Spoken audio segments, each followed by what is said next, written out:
Hey there, folks. Welcome to our cozy nook of tales and adventures.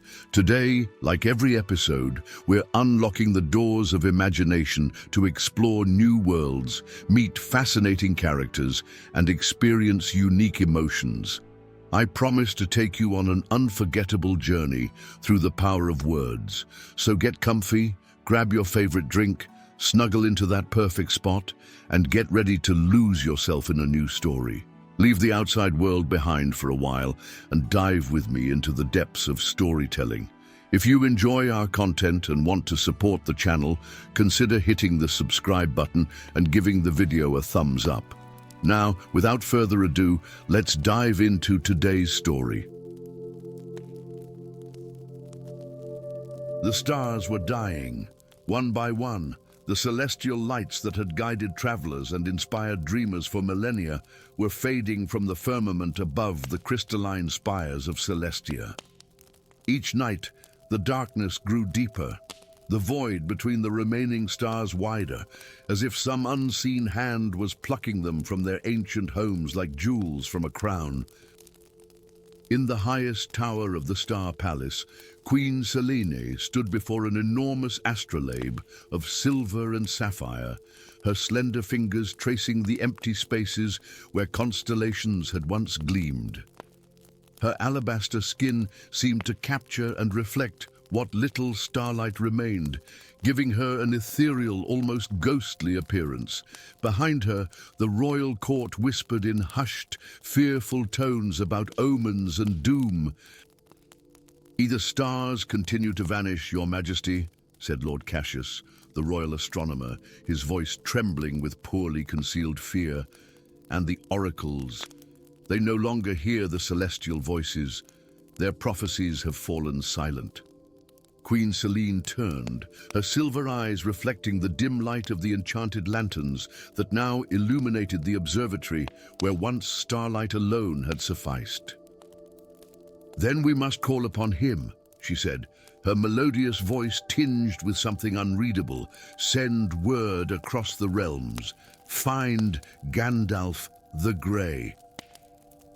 Far away, in a humble tavern at the edge of the Whispering Woods, an old man sat alone by the hearth.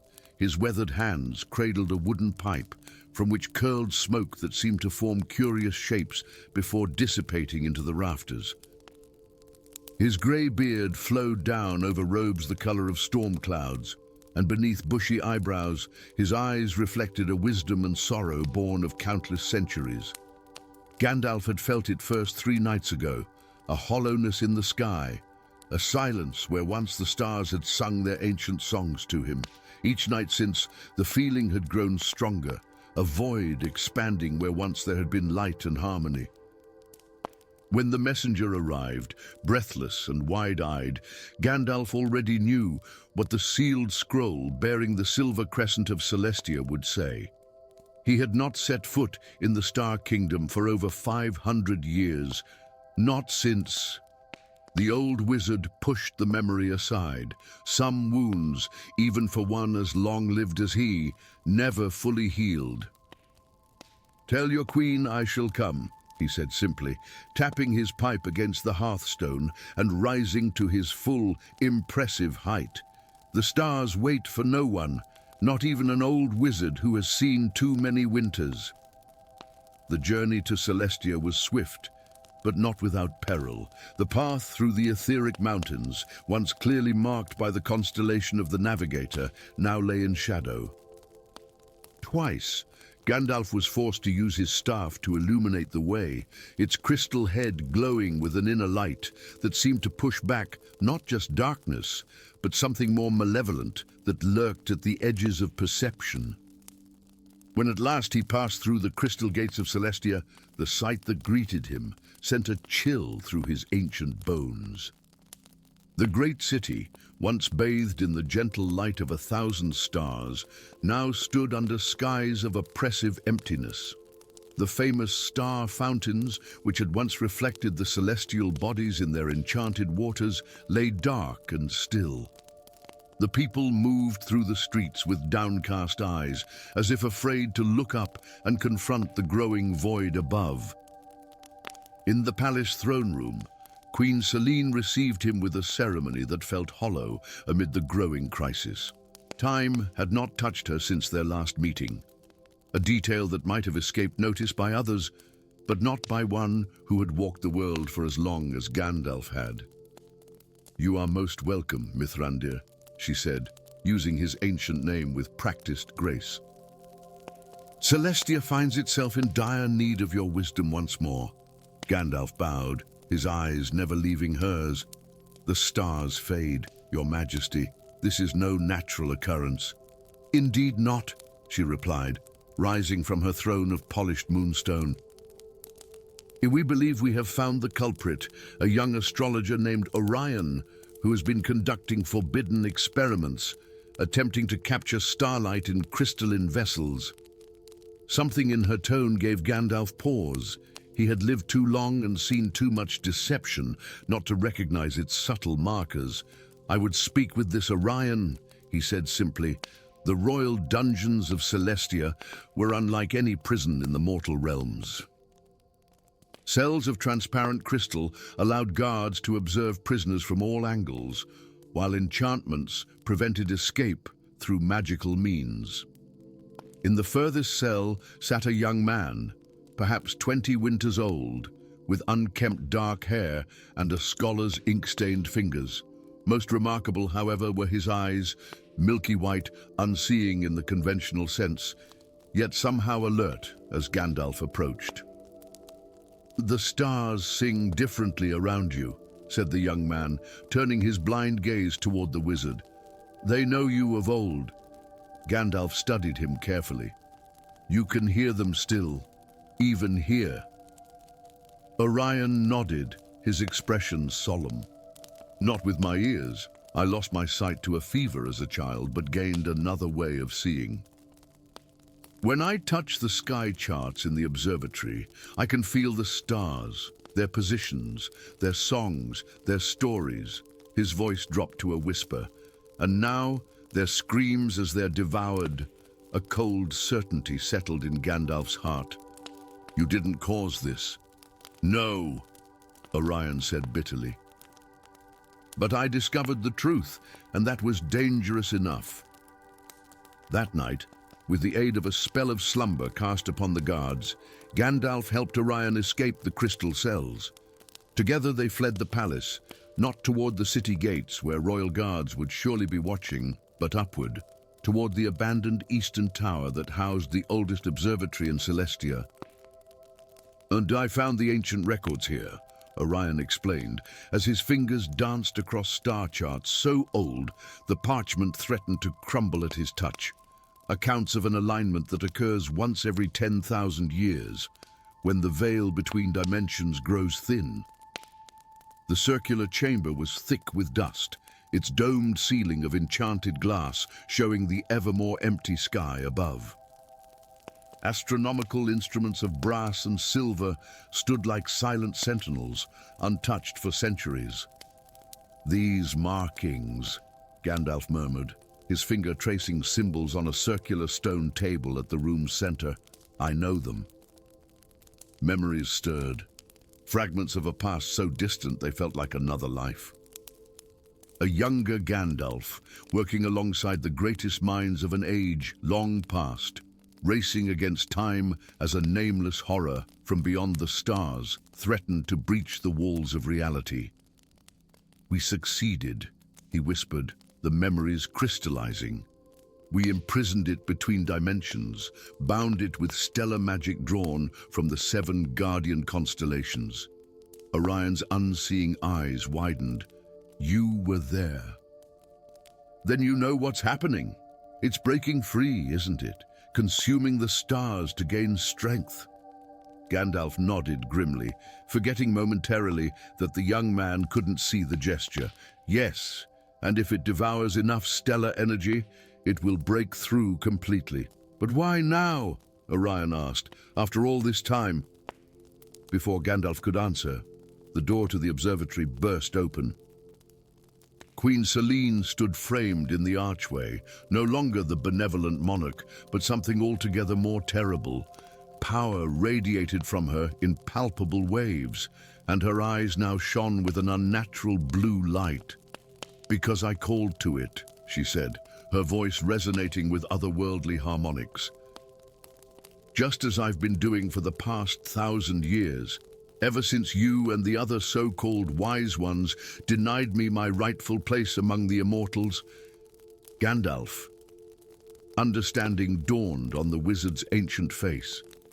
"Selene, you were just an apprentice then. We couldn't allow you to tap into such dangerous forces." "You mean you wouldn't share the power?" she spat, advancing into the room. "You imprisoned the celestial devourer, yes, but you also imprisoned the secret to true immortality. I've spent a millennium preparing for its return, for this alignment. When it breaks through, I will be waiting to claim its essence and sacrifice every soul in Celestia in the process," Gandalf said, his voice heavy with sorrow. "The creature's hunger is infinite, Selene. It cannot be controlled or contained by a mortal vessel." Her laughter was like breaking glass. "I am hardly mortal anymore, old friend. The rituals I've performed, the sacrifices I've made, I am ready to ascend." Power gathered around her fingers like liquid starlight, and she hurled a bolt of pure celestial energy toward them. Gandalf raised his staff just in time, deflecting the blast in a shower of sparks that set ancient scrolls ablaze. "Run!" he commanded Orion, engaging the Queen in a duel of blinding magical energies that shook the very foundations of the tower.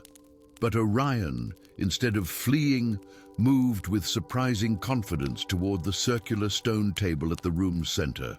His fingers found the ancient markings, tracing them with practiced precision. "The binding ritual," he called over the cacophony of magical combat. "It's all here, Gandalf." The 7 points of stellar convergence, but it required 7 mages last time. Gandalf parried another blast from Selene, his strength waning against her star-enhanced powers. "We don't have 7 mages, nor do we have the power of 7 constellations remaining. But we have you," Orion said with sudden clarity, "and me. I can channel what stars remain. I've been practicing all my life without knowing why." Above them, through the glass dome, the night sky trembled.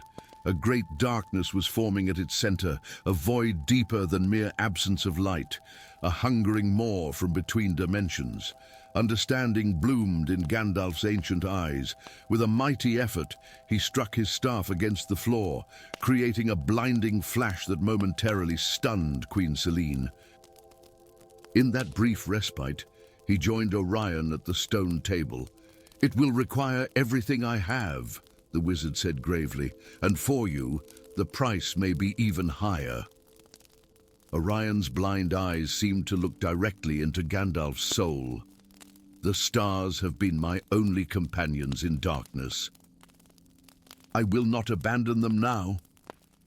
Together, they began the ritual, Gandalf chanting in a language older than the mountains, Orion's hands moving across the stone table as if playing some celestial instrument only he could hear. Above them, the encroaching void shuddered and paused in its consumption. Queen Selene recovered and lunged toward them, but it was too late. A pillar of pure light erupted from Gandalf's staff, connecting to Orion and then shooting upward through the glass dome, splitting into 7 beams that anchored to the remaining guardian stars. "No!" Selena screamed, her voice distorting as the power she had accumulated began to turn against her. "It's mine! The immortality is mine!" Gandalf's form began to change, his corporeal body becoming translucent, luminous. "And there are many kinds of immortality, Selene," he said, his voice everywhere and nowhere. "Some are worth the cost. Others—" His physical form dissolved entirely into pure light, joining with the 7 beams to form a celestial seal around the interdimensional breach. Where the devouring void had been, a new star blazed into existence, brighter than any other in the firmament.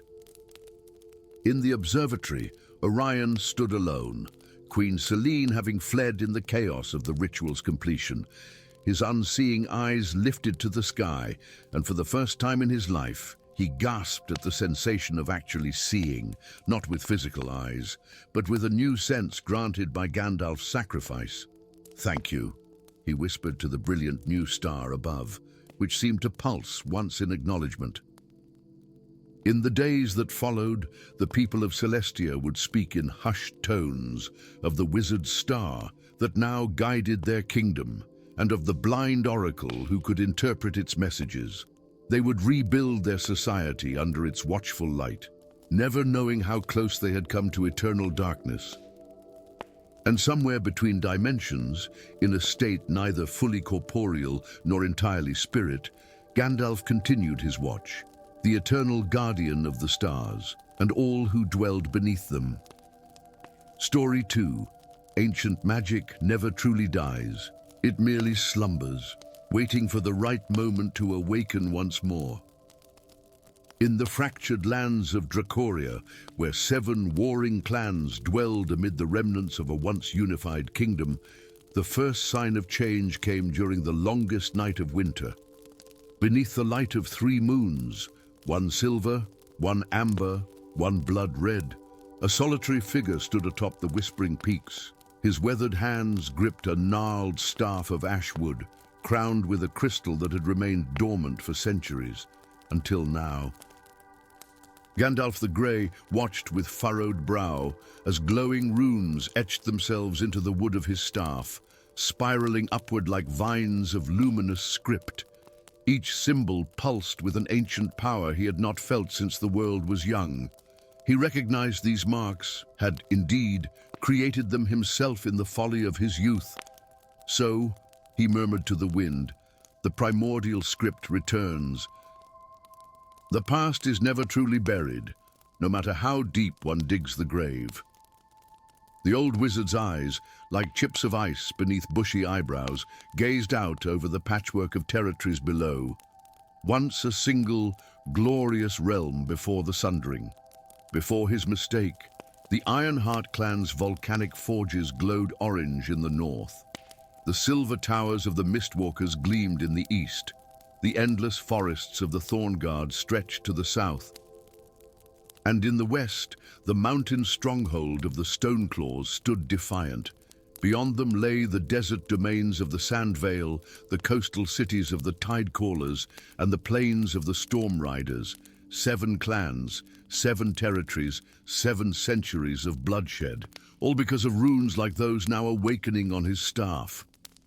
With a heavy sigh that carried the weight of 1,000 years of regret, Gandalf turned from the vista and began his descent. There was no avoiding what must come next. The runes' reappearance could mean only one thing. Somewhere, the other half of the spell had awakened as well.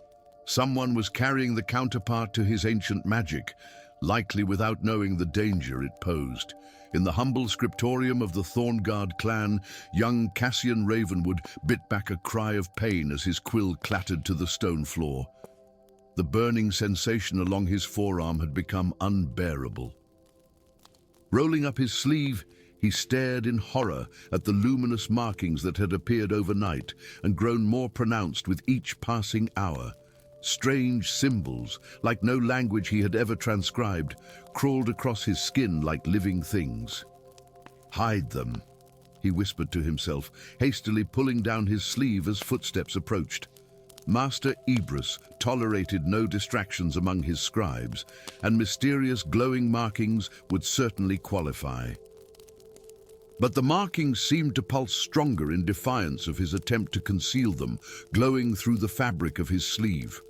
Panicking, Cassian gathered his parchments and fled the scriptorium, ignoring the angry calls of his master behind him.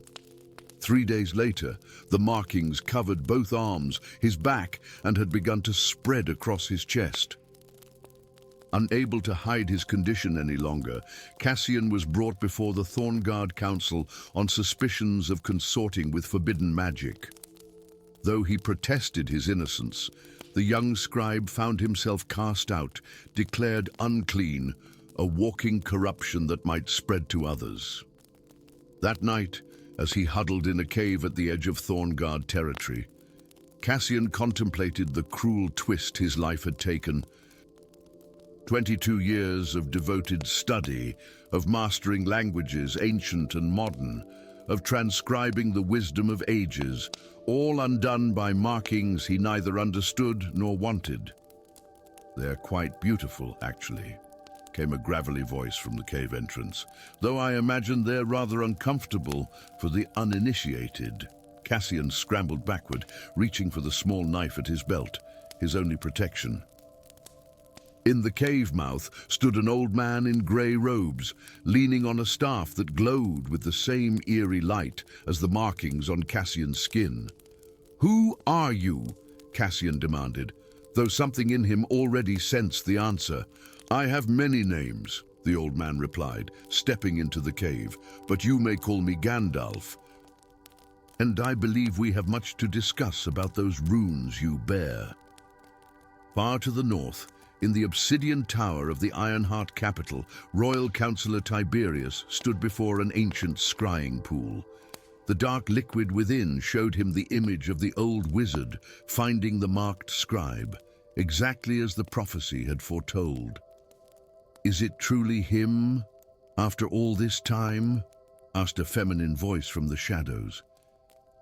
Tiberius turned to the woman who leaned against a pillar, her scarred face half hidden by the hood of her cloak.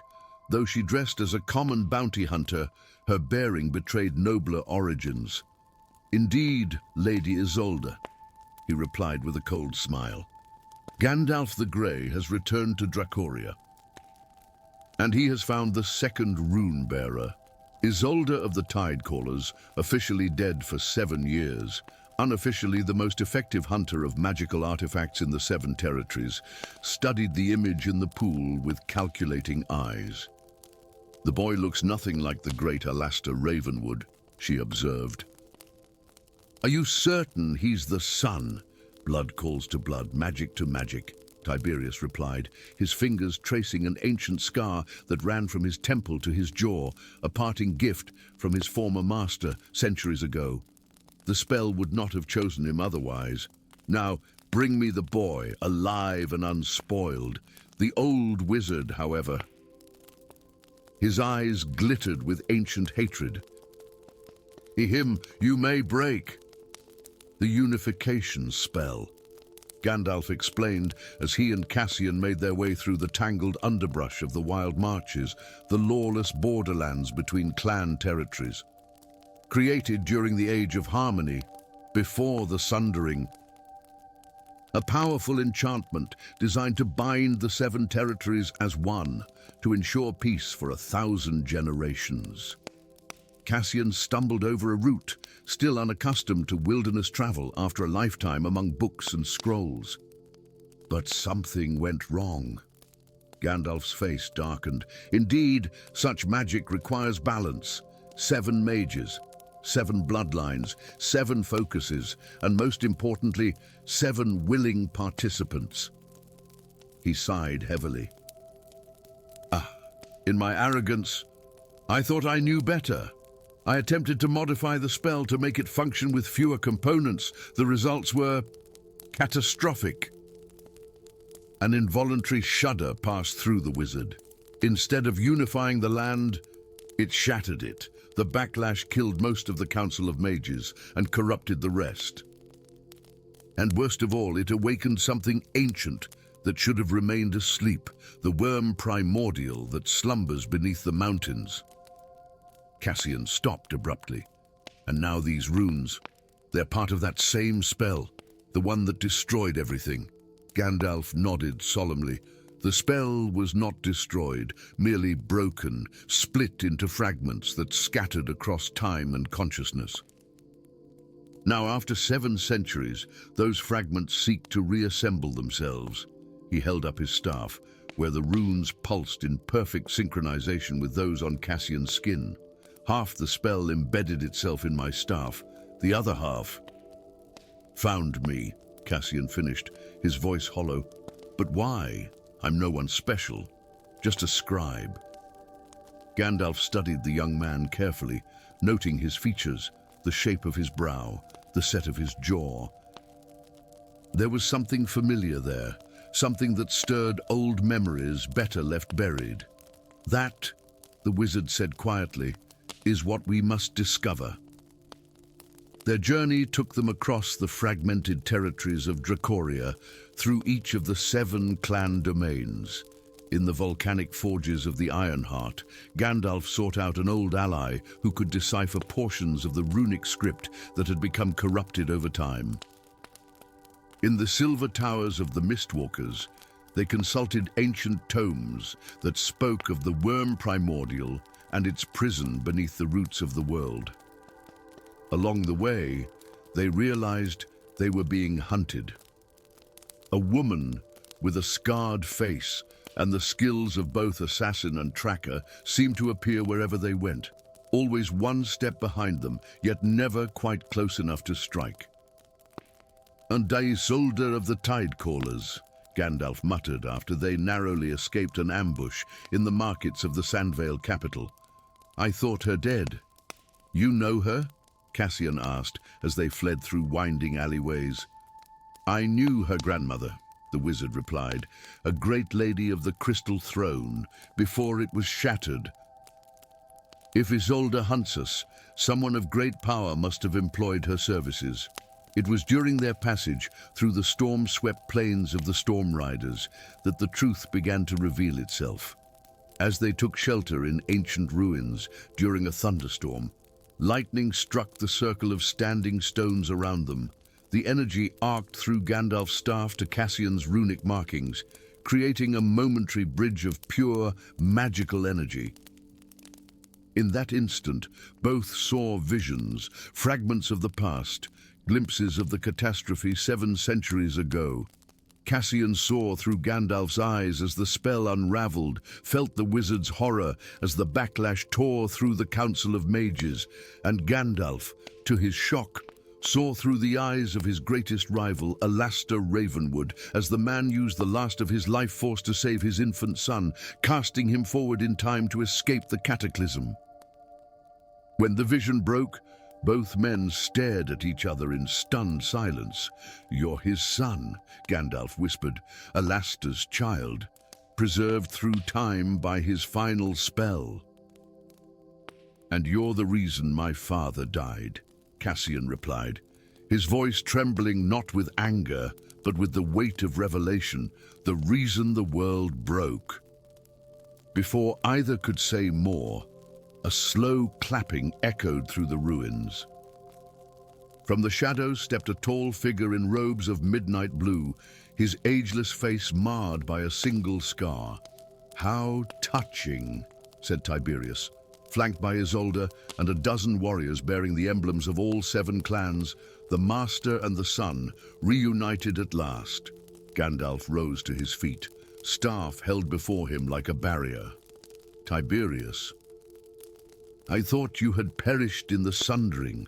Much like your redemption, old man, my death was greatly exaggerated," Tiberius replied with a cold smile.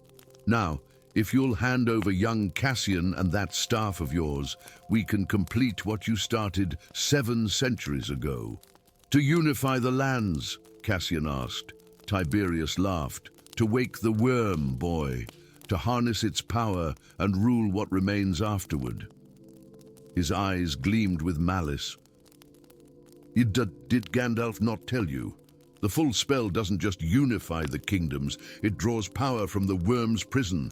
Power I intend to claim. "Run, Cassian!" Gandalf commanded, stepping between the young man and Tiberius. "The runes must not be brought together in completion, not like this." But as Cassian turned to flee, Isolde moved with blinding speed, blocking his path. "I think not," she said, drawing twin blades. "I've hunted you too long to lose you now?" What happened next occurred so quickly that later neither Cassian nor Gandalf could fully recall the sequence of events. The young scribe, acting on instinct rather than knowledge, raised his arms. The runes on his skin blazed like stars, responding not to fear but to a sudden, overwhelming sense of purpose. Enough, he said, and his voice seemed to echo with the power of generations. The runic patterns leapt from his skin, swirling around him in a vortex of ancient magic. Similar patterns flowed from Gandalf's staff, not joining with Cassian's but moving in counterpoint, a harmonious dance of power. Tiberius lunged forward, reaching for the magical display with greedy hands. The unification, it begins. Not as you intend it, Gandalf replied, his voice strong with newfound resolve. With a swift motion, he brought his staff down, connecting the flow of his runes to Cassian's in a pattern entirely different from the original spell. Instead of drawing power from the depths, from the worm's prison, the combined magic shot upward toward the storm-racked sky. Lightning struck again and again, drawn to the magical vortex. The ground trembled, not with the awakening of something below, but with the sheer power being channeled through the ancient stones. When the light faded and vision returned, Tiberius lay unconscious at the edge of the circle. The mercenary warriors had fled. Only Isolde remained, her blades lowered, her expression one of wonder rather than hostility. "What did you do?" she asked. Gandalf looked at Cassian, who stood unchanged except for one detail. The runes had vanished from his skin. Similarly, the wizard's staff had returned to its original, unadorned state. "We rewrote the ending," Gandalf said simply. "The unification spell was flawed from the beginning because it sought to force unity through power. What we've done instead is open the possibility of choice," Cassian finished, understanding flowing through him like a river breaking through a dam. "The magic has been released, not to command, but to connect. Each clan will feel it, a reminder of what we once were, what we could be again, not through coercion, but through cooperation." Isolde studied them both, then slowly sheathed her blades. "Then my service to Tiberius is ended." He promised a unified Dracoria under his rule. A smile touched her scarred face. "This outcome, I think, better honors my grandmother's memory." As dawn broke over the stone circle, 3 figures stood facing the rising sun. The wizard who had broken the world, the scribe who carried ancient blood, and the bounty hunter who had found a new purpose. Below them, across the territories of Dracoria, 7 clans awakened to a shared dream of harmony, a memory of unity that beckoned not with the threat of power, but with the promise of peace. The runes were gone, their magic spent, but their legacy was just beginning. Story 3. The night the first star fell, it tore through the velvet darkness like a silver needle, trailing celestial fire across the firmament. In the village of Wind Whisper, nestled between the Mistral Mountains and the Silver Sea, Elindra stood transfixed upon the stone watchtower, her lyre forgotten in her hands. The falling light reflected in her wide amber eyes as it plummeted toward the whispering woods, striking the earth with such force that the ancient stones beneath her feet trembled. No ordinary shooting star, this. The impact sent a wave of magic rippling outward, a primal energy that caused the strings of her lyre to vibrate of their own accord, playing a haunting melody no mortal fingers had strummed. The villagers would later speak of how all music throughout the divided lands changed that night, how instruments played themselves and singers found strange words upon their tongues. Elindra knew she would find the fallen star before dawn broke. Such certainty shouldn't have been possible, yet the knowledge settled within her bones, like an ancient truth, remembered rather than learned. "The old songs warn against following fallen stars," came a weathered voice behind her. Elderthorn's lined face appeared ghostly in the moonlight, his expression grave beneath his silver-streaked beard. "They speak of gods imprisoned in celestial prisons," he continued, "but of divine wars that nearly unmade the world in times beyond remembering. But Elindra had already slung her lyre across her back.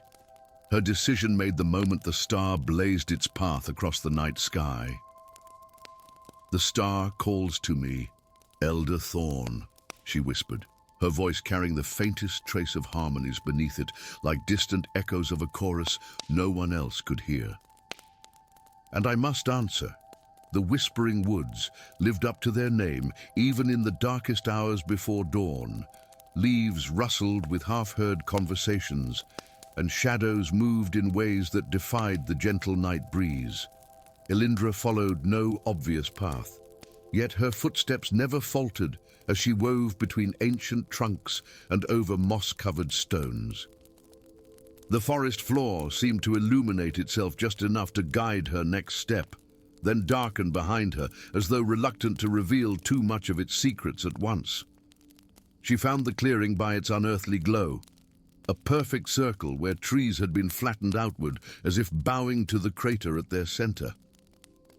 Within that hollow of scorched earth lay a fragment no larger than her palm, pulsing with silver-blue light, its surface marked with symbols that shifted and changed even as she gazed upon them. As Elindra approached, the fragment sang to her, not with sound, but directly into her mind, a melody of creation and destruction, of celestial glory and terrible confinement. Her fingers trembled as she reached for it. The moment her skin contacted the star shard, visions exploded behind her eyes. 7 stars falling across the divided lands, each bearing a divine prisoner, temples of black flame rising where each fragment landed, the sky torn asunder as ancient gods broke their chains, and armies, terrible armies of shadow and light, clashing across landscapes reduced to ash and bone. When her consciousness returned, Elindra found herself on her knees, the star fragment clutched against her chest, tears streaming down her face. Knowledge had been seared into her mind. 6 more stars would fall, and their divine prisoners sought liberation. If all 7 were to break free, the war of divinity would begin anew, and the divided lands would become its battlefield. The bard has found the song star. How terribly appropriate. The voice, cold as midwinter frost, came from the edge of the clearing. A figure stood there, clad entirely in obsidian armor that seemed to devour moonlight rather than reflect it. The sigil of a black flame emblazoned the breastplate, and though a helm concealed the face, Elindra could feel the weight of ancient eyes studying her. "Lo, the Order of the Black Flame thanks you for leading us to it," the figure said, drawing a blade that gleamed with dark purpose. "Now surrender the fragment, girl, and your death shall be merciful."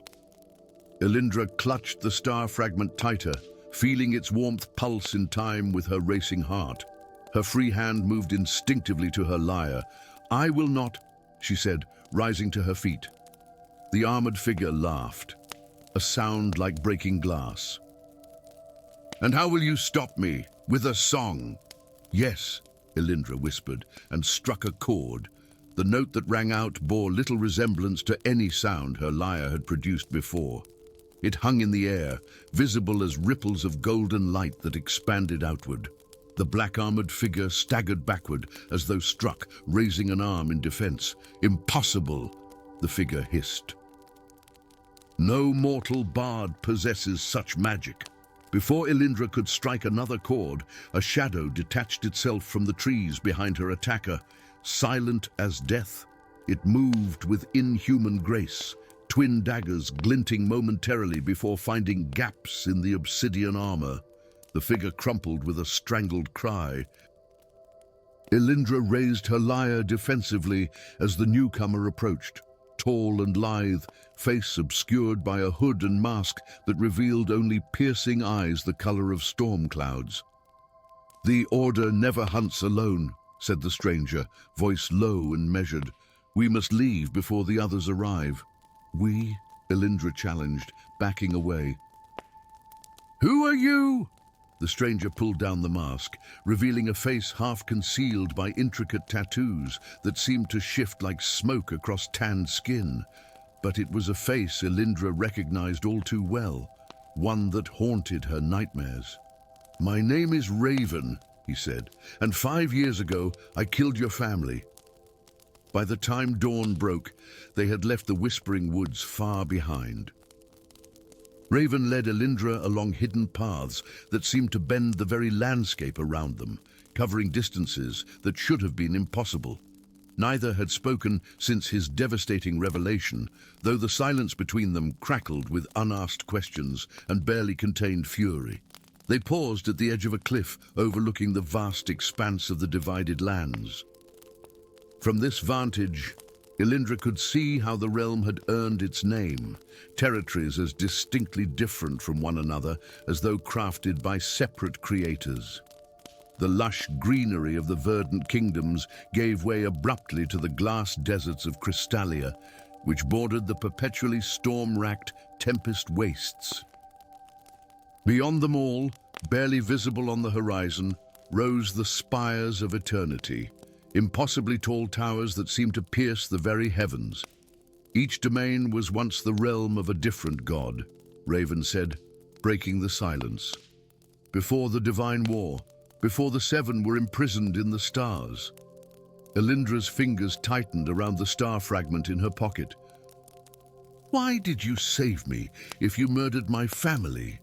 Raven's expression remained impassive, but something like regret flickered in his eyes.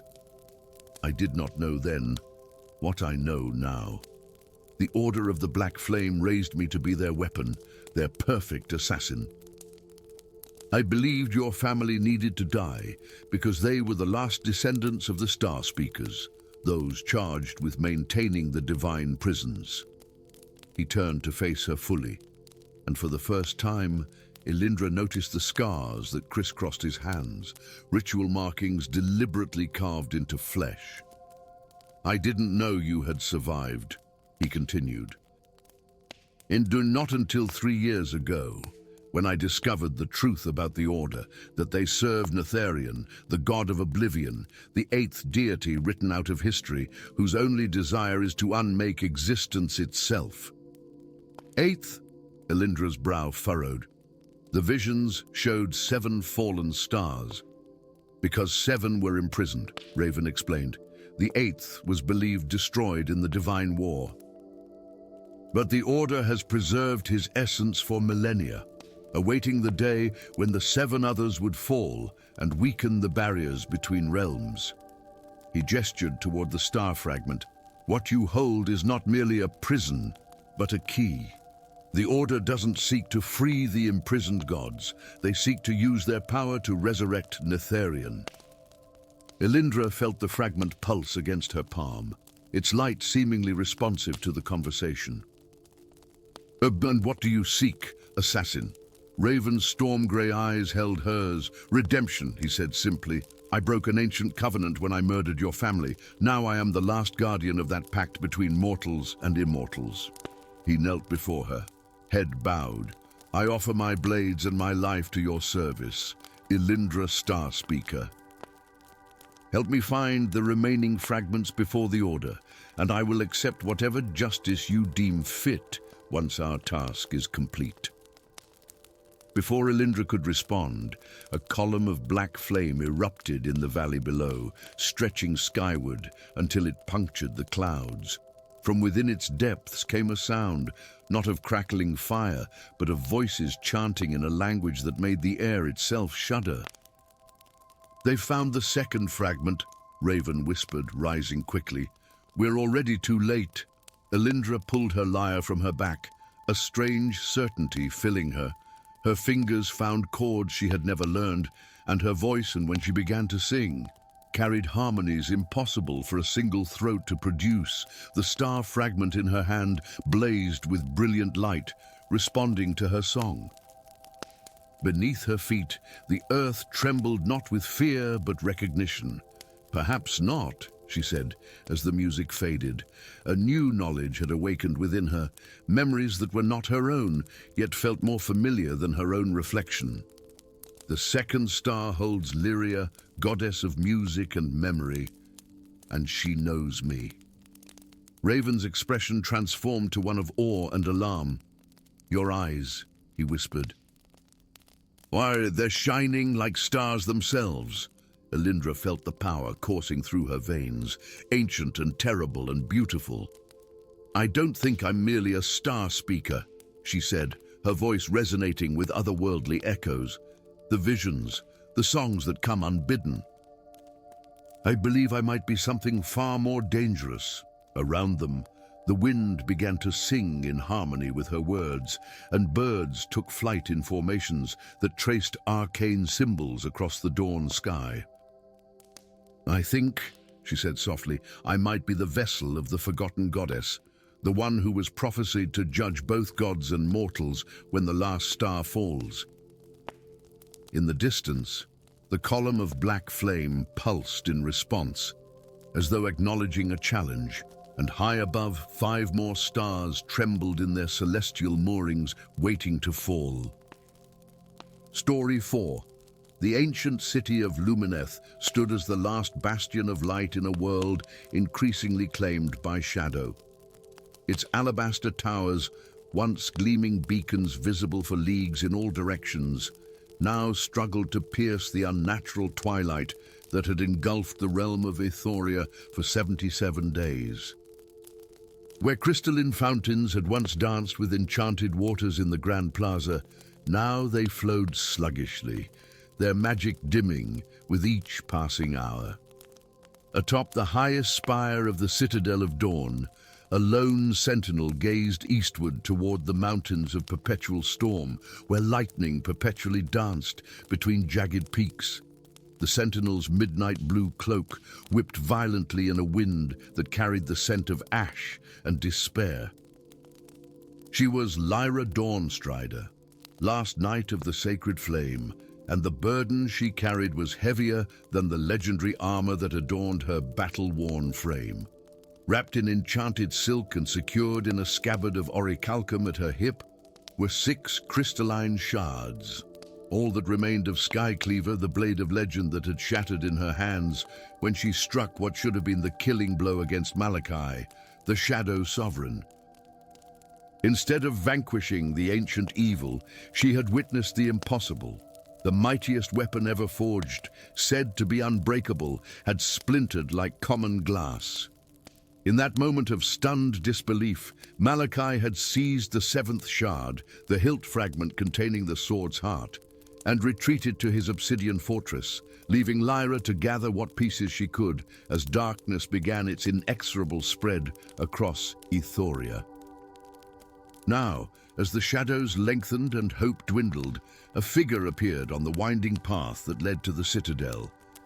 Bent and grey was this wanderer, leaning upon a gnarled staff as he slowly ascended the 1,000 steps. Yet there was purpose in his stride, and power veiled beneath the simplicity of his travel-worn robes. "He comes," Lyra whispered, her hand unconsciously moving to the shards at her side. And did after all this time, Mithrandir returns to Ethoria.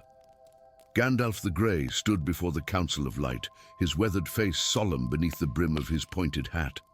The council chamber, once vibrant with the banners of 100 noble houses, now seemed cavernous and empty. Only 7 councillors remained of the original 40, their faces haggard from sleepless nights and fading hope. "You arrive when our need is most dire, Stormcrow," intoned Lord Thalion, his voice cracking with age and weariness, "though some whisper that you bring ill tidings wherever you tread."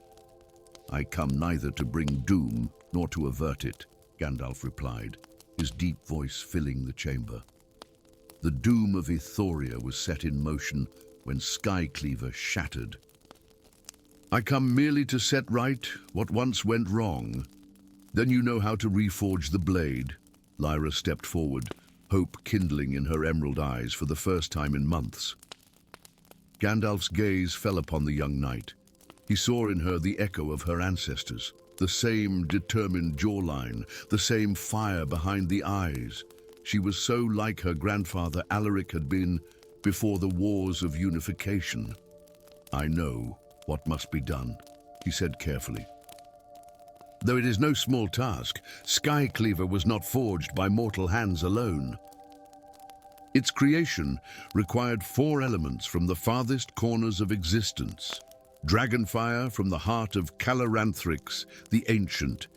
Tears freely given by the Queen of the Mercurii. Air from the highest peak of Mount Etheria, where the realm of spirits touches our own. And earth from the center of the Everwood, where the first tree of creation still grows. These things can be gathered, Lyra insisted, her hand gripping the hilt of her sword, a serviceable blade, but nothing compared to what Skycleaver had been. Perhaps, Gandalf conceded, but know this, even with these elements, the Reforging will require something more, a truth I have kept hidden for an age of the world. His eyes seemed to look inward, to memories best left undisturbed. Skycleaver was never meant to be a weapon of destruction, but of transformation, and Malachi was once my dearest friend. A shocked murmur rippled through the council chamber. Lyra stared at the wizard in disbelief. Ilmarinath the Wise, he was called then, Gandalf continued, his voice heavy with ancient sorrow. Together, we crafted Skycleaver to contain an entity of such power that it threatened to unmake reality itself. The blade was to be its prison, and Morinath its jailer. But over the centuries, the entity's whispers corrupted him, twisted him into the being you now call Malachi. Why did you not tell us this before? Demanded Lord Thalion, rising from his seat in anger. Generations of Ithorians have died fighting a foe we never truly understood, because there was hope that he might find his way back to the light without intervention, Gandalf answered. That hope died when Skycleaver shattered. Now we must reforge it, not to destroy Malachi, but to free Morinath from the entity's grasp. Lyra's hand fell from her sword. Then our quest is not for vengeance, but redemption. As the noblest quests always are, Gandalf replied, his eyes twinkling briefly beneath bushy eyebrows. But make no mistake, the path ahead is fraught with peril. The elements we seek are guarded by powers that do not easily surrender their treasures, even for so worthy a cause. When do we depart? Lyra asked, already calculating what provisions they would need, what maps they should consult. We, Gandalf raised an eyebrow, the shards have been entrusted to me, she said firmly. Where they go, I go. The old wizard studied her for a long moment, then nodded once. At first light, then... The darkness grows, and time is a luxury we can ill afford. The caverns of Drakenheim, stretched for leagues beneath the Ember Peaks, a labyrinthine realm of fire and stone, where molten rivers carved paths through ancient rock. Here dwelled the last of the great fire drakes, creatures of legend whose very breath could melt steel and whose scales shimmered with the light of captured flames. Gandalf and Lyra stood at the entrance to Caloranthrix's lair, the heat so intense that it distorted the air around them. Only the wizard's protective enchantments kept them from being scorched where they stood. Remember, Gandalf cautioned, dragons are as proud as they are ancient. Speak with respect, but never servility. Flattery they can smell from a league away, and they despise it above all things. I've never even seen a dragon, Lyra admitted, her voice hushed with awe and trepidation. They were said to have abandoned Etheria centuries ago. Not abandoned, Gandalf corrected. Retreated. There is a difference. Caloranthrix remembers a time when dragons and humans were allies, not adversaries. It is that memory we must appeal to now. They proceeded deeper into the cavern, the rough stone beneath their feet gradually giving way to a path of obsidian, polished smooth by the passage of an enormous body over countless years. The tunnel opened into a vast chamber where columns of natural stone rose like the pillars of some primordial temple. At the chamber's center lay a lake of liquid fire, and upon a raised dais of blackened stone rested Caloranthrix the Ancient. The dragon was a mountain of crimson scales, each the size of a knight's shield, arranged in overlapping patterns that gleamed like freshly spilled blood in the fiery light. His eyes, when they opened at the visitors in approach, were the gold of the noonday sun, with vertical pupils that narrowed to razor-thin slits. Mithrandir, the dragon rumbled, smoke curling from nostrils large enough to engulf a grown man. 3 ages of the world have I slumbered, yet the scent of urgency hangs about you like a storm cloud. What calamity drives you to disturb my rest? Gandalf bowed deeply, though he never broke eye contact with the ancient creature, Caloranthrix, flame of the first dawn, keeper of the ember eternal. I come in Ithoria's hour of greatest need. The dragon's laughter shook stalactites from the ceiling, sending them crashing into the lake of fire. Ithoria has survived many hours of greatest need, wizard. Why should this one concern me more than the last dozen? Because this time, the threat comes from within Skycleaver itself, Gandalf replied. The entity stirs in its prison, corrupting all it touches. The blade has shattered, and with it, the bindings we so carefully crafted. Caloranthrix's massive head lifted in sudden attention. The nameless one breaks free. A tremor of what might have been fear, had dragons been capable of such an emotion, passed through his enormous body. You were warned, Mithrandir. All of you were warned that no prison, no matter how artfully constructed, could hold such power forever. And you were right, Gandalf acknowledged. But what is done is done. Now we must reforge the blade, not to continue the imprisonment, but to transform what was imprisoned. The dragon's eyes narrowed further. Transformation requires sacrifice, wizard. Who will pay this price? I will, Gandalf said simply. Lyra's head whipped around in shock, but Gandalf silenced her with a gentle hand on her shoulder.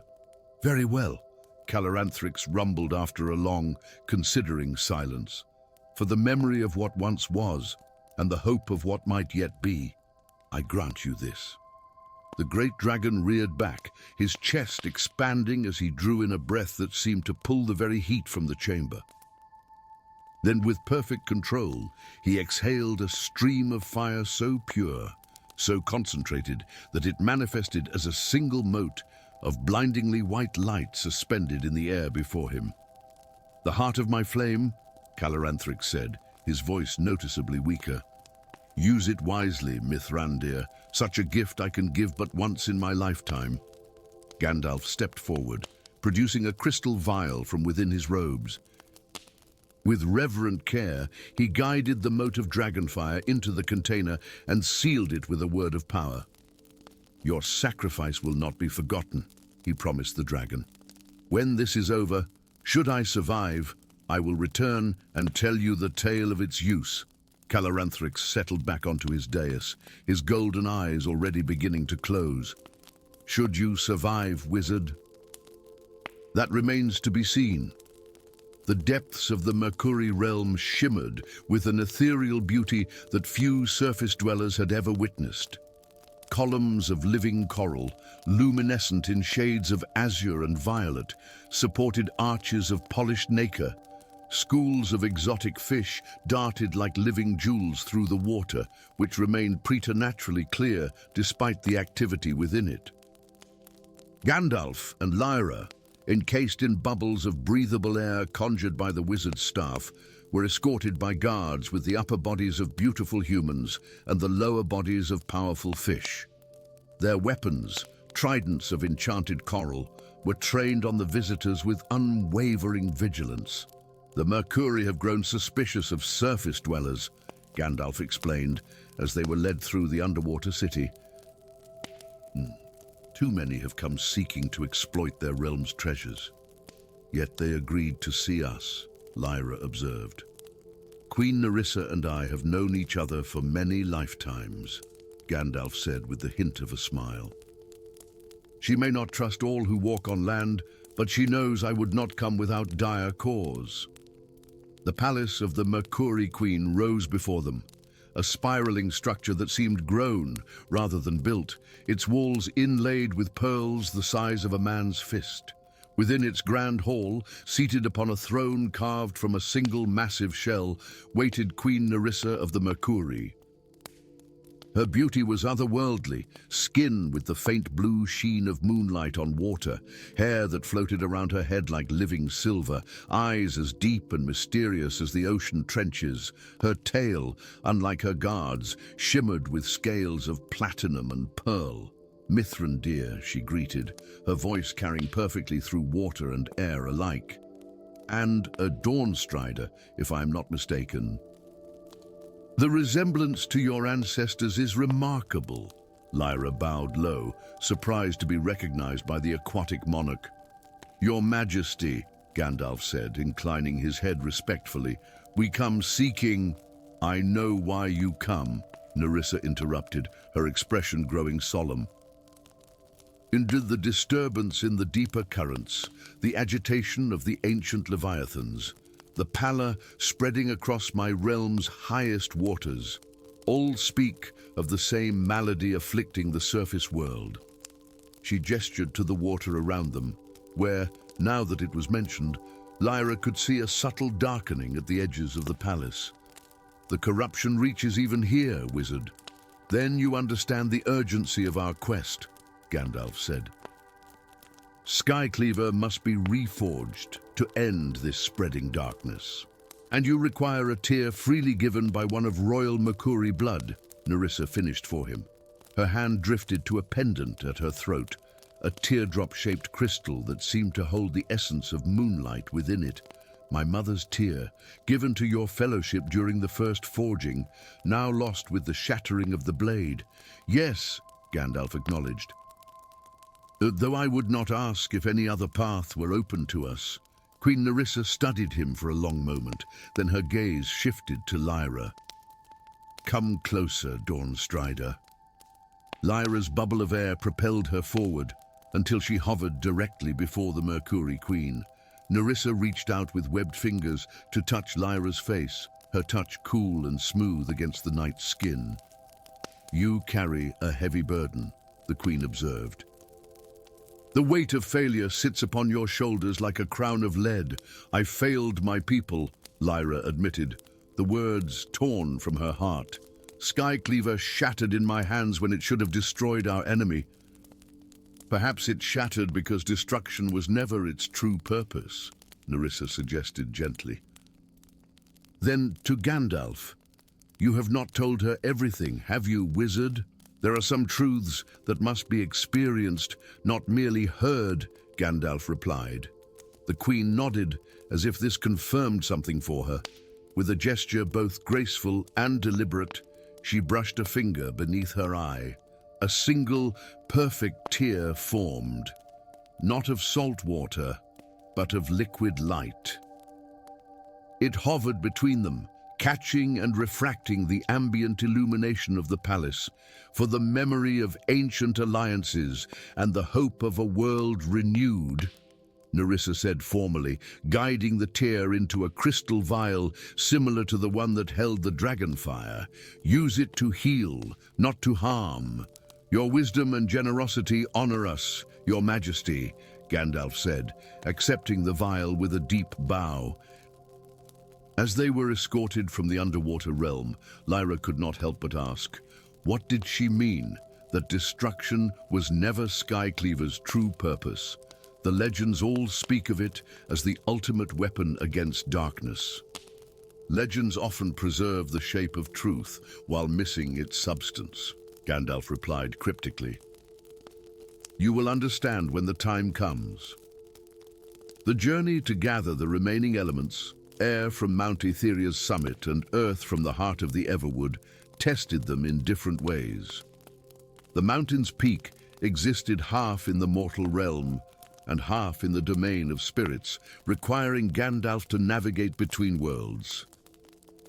The Everwood, meanwhile, was guarded by ancient trents, who remembered the wizard's previous visit and viewed it as a desecration, not a necessity.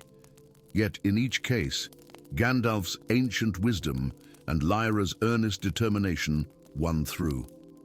By the time they returned to Lumineth, bearing 4 crystal vials containing the elements needed for reforging, 70 days had passed. The darkness over Ithoria had deepened to the point where noon was indistinguishable from dusk, and the people moved through the streets like ghosts, their voices hushed, their eyes downcast. In the highest chamber of the Citadel of Dawn, Gandalf prepared for the reforging. An anvil of star metal, its surface inscribed with runes older than the written word, had been brought from the city's deepest vault. Beside it, a forge whose fire burned white-hot awaited the elements that would transform it into something capable of remaking legend. "The shards," Gandalf instructed, holding out his hand to Lyra. She hesitated only briefly before unsheathing the silk-wrapped bundle from her scabbard. One by one, she laid the 6 crystalline fragments on the anvil, each catching the forge light and refracting it in mesmerizing patterns across the chamber walls. "And these 6 shards we have," Gandalf murmured, studying the fragments with a critical eye. "The 7th, the hilt containing the sword's heart, remains with Malachi. Without it, our work is incomplete."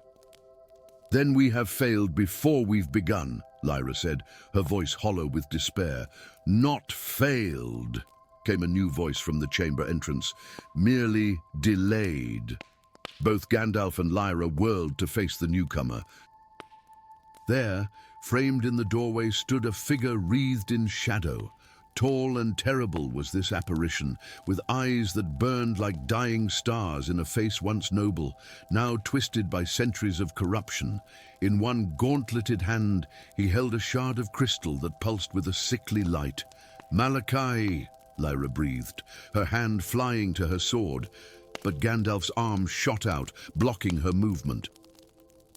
"Morinath," the wizard countered, his eyes never leaving the shadowy figure. "You heard our call." "I heard," the Shadow Sovereign acknowledged, his voice like stone grinding against stone. "The entity within me heard as well. It rages against what you intend, even as part of me, a part I had thought long extinguished, yearns for it."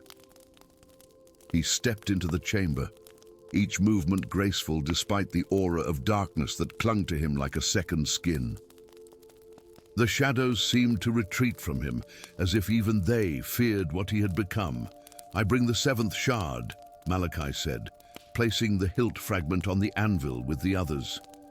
"Not in surrender, but in recognition of a truth I have denied for too long. This existence, this half-life of corruption and hunger, must end." Gandalf's eyes glistened with something that might have been tears. "Old friend, you fought its influence longer than anyone could have expected." "Not long enough," Malachi replied bitterly. "Countless lives have been lost to my weakness. Entire civilizations have fallen because I could not resist its whispers." His burning gaze fell on Lyra. "Your ancestors have opposed me for generations, Dawnstrider. Your grandfather, Alaric, came closest to ending my torment." "I had hoped you would succeed where he failed." "I will," Lyra promised, though confusion clouded her features. "When Skycleaver is reforged." "You still do not understand," Malachi interrupted. "Skycleaver was never meant to kill me. It was meant to free me." He turned back to Gandalf. "Begin the reforging, wizard, before my resolve falters, before the entity regains control." Gandalf nodded once, then turned to the forge. One by one, he added the gathered elements. Dragonfire that caused the forge to roar with renewed energy, Makuri tears that tempered the heat to a perfect balance, air from the spiritual realm that seemed to expand the forge's dimensions beyond physical space, and earth from creation's heart that grounded the wild magics unleashed by the other elements. When all 4 had been added, Gandalf lifted his staff and began to chant in a language that predated human speech. The runes on the anvil began to glow in response, first with a gentle luminescence, then with increasing brilliance until they outshone the forge itself. The 7 shards rose into the air, orbiting one another in complex patterns that shifted with the rhythm of Gandalf's incantation. As the chant reached its crescendo, the shards drew together, fusing not into a sword, but into a sphere of pure crystalline light. "Now, Morinath," Gandalf called, his voice strained with the effort of maintaining the spell. "Step into the light. Embrace transformation, not destruction." Malachi, or perhaps Morinath, for in that moment, his eyes cleared of shadow and burned with their original brilliance, stepped forward into the heart of the floating crystal sphere. The light engulfed him, so intense that Lyra had to shield her eyes. Through half-closed lids, she witnessed the Shadow Sovereign's form begin to dissolve, the darkness that had corrupted him for centuries, peeling away like layers of ash to reveal the luminous being beneath. Simultaneously, the entity imprisoned within him, a writhing mass of void stuff and anti-light, was drawn out, its formless malevolence exposed to the purifying magic of the reforged crystal. Gandalf, his own form now glowing with an inner light that matched Morinath's, stepped into the sphere as well. The 2 ancient beings, once friends, then adversaries, now allies once more, faced the entity together. "Not imprisonment this time," Gandalf declared, his voice echoing with power beyond mortal understanding. But transformation. Together, they reached toward the struggling entity, their combined will channeling the magic of the reforged crystal not to destroy or contain, but to transmute. The entity resisted, its formless mass thrashing with the fury of 1,000 storms. But against the united purpose of Gandalf and Morinath, it could not prevail. Gradually, impossibly, the entity's darkness began to change. Not to light, exactly, but to possibility. What had been void became potential. What had been destruction became creation. The brilliance reached its apex, a flash so pure and overwhelming that for a moment, all of Etheria was bathed in light brighter than the noonday sun. When it faded, where the crystal sphere had been, there now floated a staff of perfect crystal, within which danced lights like captured stars. Gandalf stood beside it, his form seemingly diminished, as if some essential part of him had been given to the enchantment. Of Malachi, of Morinath, there was no sign. "It is done," the wizard said, his voice barely above a whisper. "The Shadow Sovereign is no more. Morinath is at peace, and the entity—" He gestured to the staff, where the dancing lights formed patterns of extraordinary complexity. "Transformed into a force for renewal rather than destruction." Lyra stepped forward hesitantly. "And Skycleaver, the sword of legend?" "Never truly a sword at all," Gandalf explained, a weary smile touching his lips. "But a key to unlock the potential for change in that which seemed immutable." He gestured toward the window, where the unnatural gloom that had shrouded Etheria was already beginning to recede, revealing a dawn of remarkable clarity. "Take up the staff, Lyra Dawnstrider," Gandalf instructed. "And it falls to your line now to guard what we have created, not a weapon, but a catalyst for transformation in a world that will always face darkness in one form or another." As Lyra's fingers closed around the crystal staff, she felt not the cold hardness of gemstone, but a living warmth that resonated with her own heartbeat. Within its depths, she caught glimpses of faces, Morinath as he had been in the dawn of the world, filled with wisdom and light. Malachi in his torment, fighting against corruption even as he succumbed to it. And between them, the entity itself, no longer a force of destruction, but a wellspring of creative potential. I will guard it with my life, she vowed, understanding at last the true legacy she had inherited, not vengeance, but the eternal possibility of redemption. Gandalf nodded, satisfaction and sorrow mingling in his ancient eyes. Then my task in Etheria is complete, for this age of the world at least. He turned toward the door, his grey robes billowing around him as if eager for the road ahead. "You're leaving?" Lyra asked, surprised. "Aye, but the realm is only beginning to heal. Surely your wisdom is needed now more than ever." "My wisdom, perhaps," Gandalf conceded with a small smile, "but not my presence. The time for wizards and shadow sovereigns passes. The age of mortals is at hand." He paused at the threshold, looking back one last time. "Besides, there are other realms in need, other wrongs to be set right. A wizard's work is never truly finished." With that, he was gone, descending the spiraling stair of the citadel toward new horizons. Above Lumineth, the sun broke through the clouds for the first time in 77 days, bathing the alabaster towers in golden light. In Lyra's hands, the crystal staff pulsed in harmony with the renewed heartbeat of Etheria, its transformation complete, its potential only beginning to unfold. Story 5. The ancient forest of Eldertree had stood since the dawn of time, its massive trunks ascending toward the heavens like pillars supporting the very sky. Leaves of emerald, amber, and ruby shimmered in eternal twilight, for sunlight reached the forest floor only in dappled pools, filtered through canopies that stretched for leagues in every direction. Here, in this realm between worlds, the boundary between the mundane and the magical had always been thin as gossamer. Every century, when the three moons aligned in the concordance, the forest chose its guardian through a ritual as old as the trees themselves. The choosing, they called it, a ceremony where the very soul of the forest would select a protector to preserve its secrets and defend its borders for the next 100 years.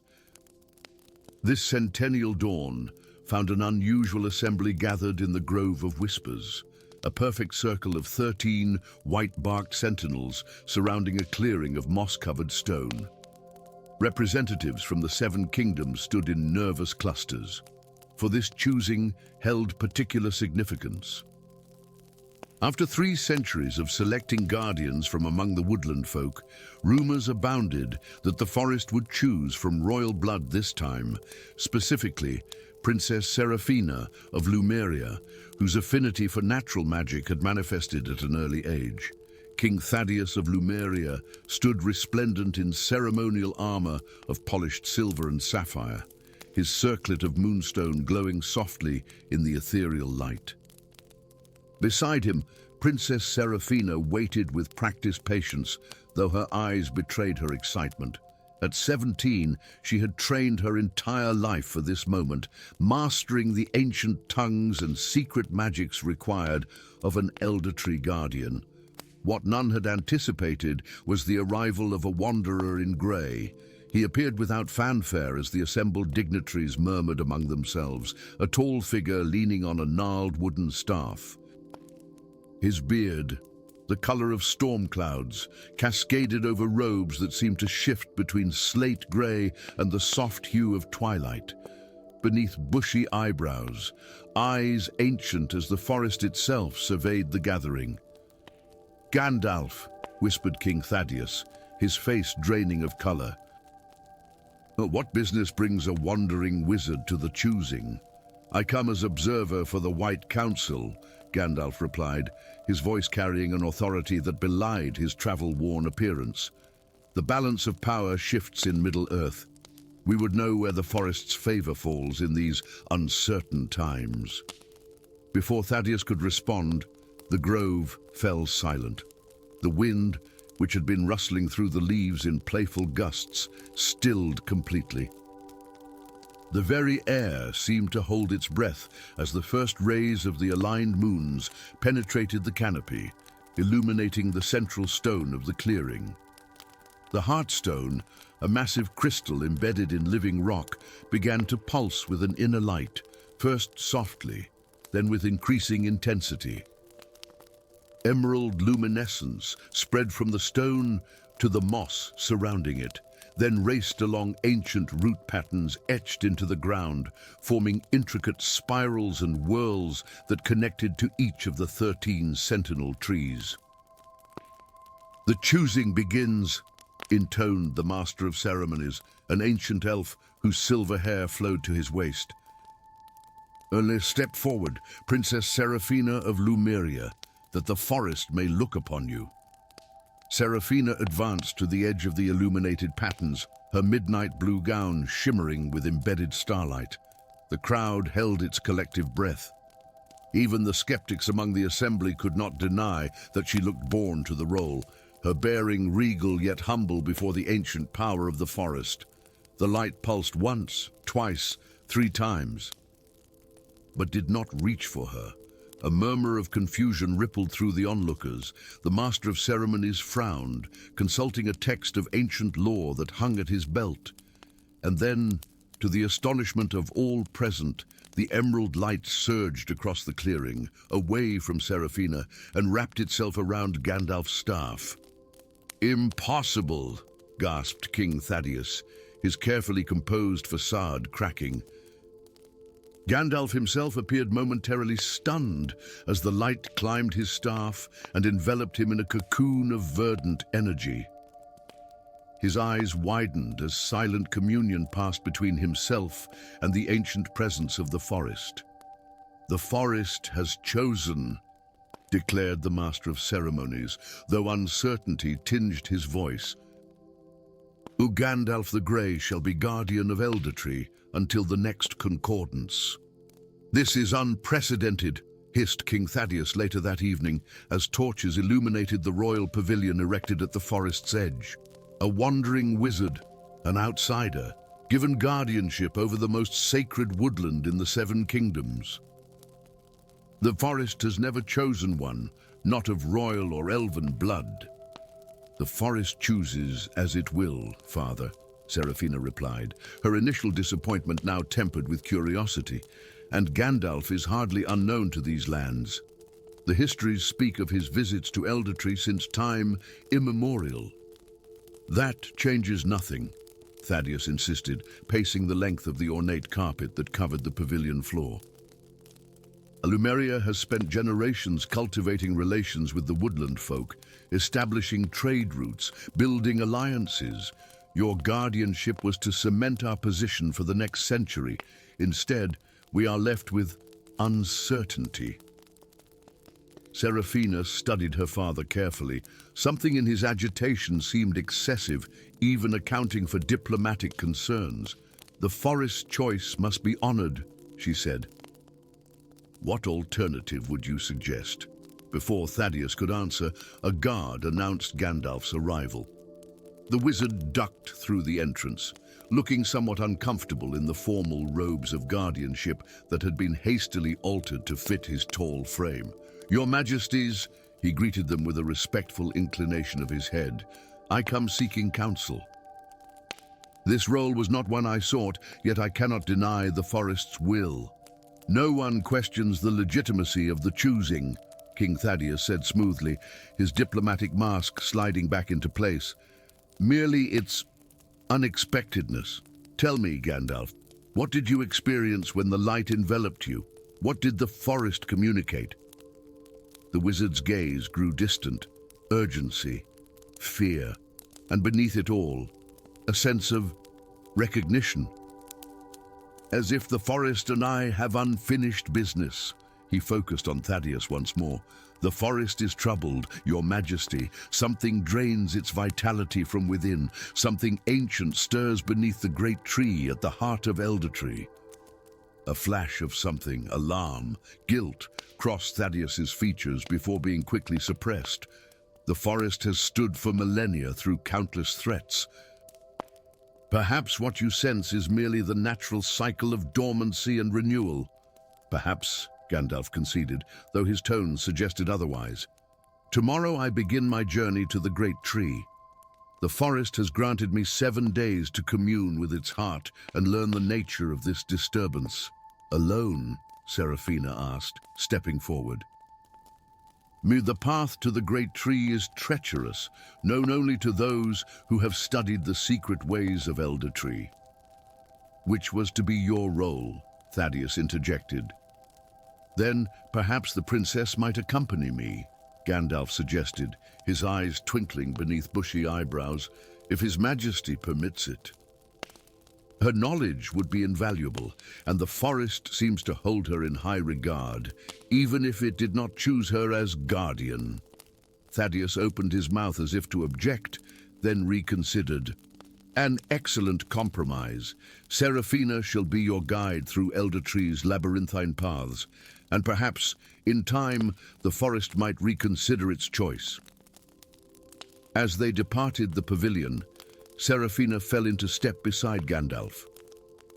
My father rarely changes his mind so quickly, she observed quietly. He wants me to watch you. And he wants me watched, Gandalf replied with equal softness. The question is, why? The journey into Elder Tree's depths took them through realms of wonder and peril. They traversed glades where luminescent flowers bloomed in impossible colors, their perfume inducing visions of ancient days.